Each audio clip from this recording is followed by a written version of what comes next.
Wangon Kristo arat birta keme thandam lonang damra thandam lonang birthe ada akhadoana pan ar edam nang ar widam nang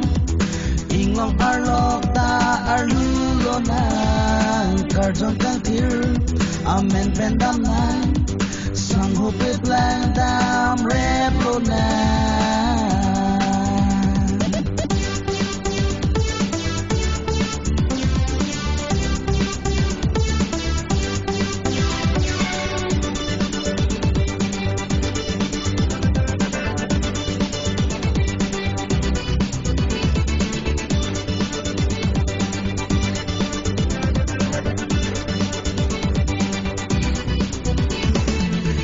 barnang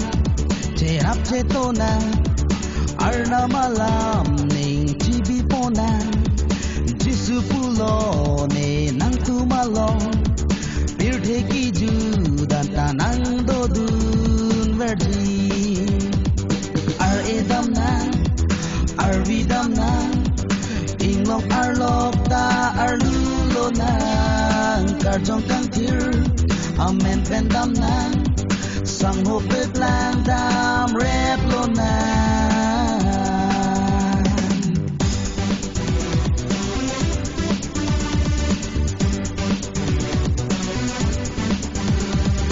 jisu kang ho nilipat che thang na arna mara nilipat chandam na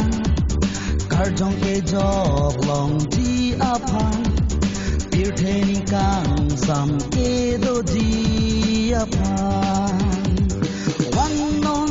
riso ejang klem nang Kristo nang ketoya kam kerjong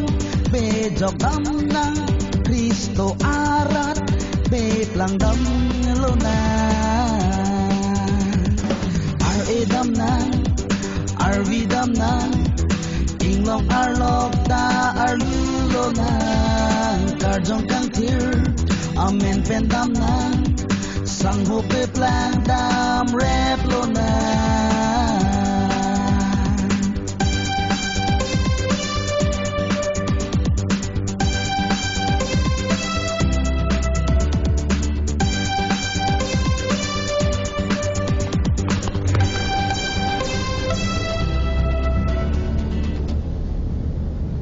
Bini tuke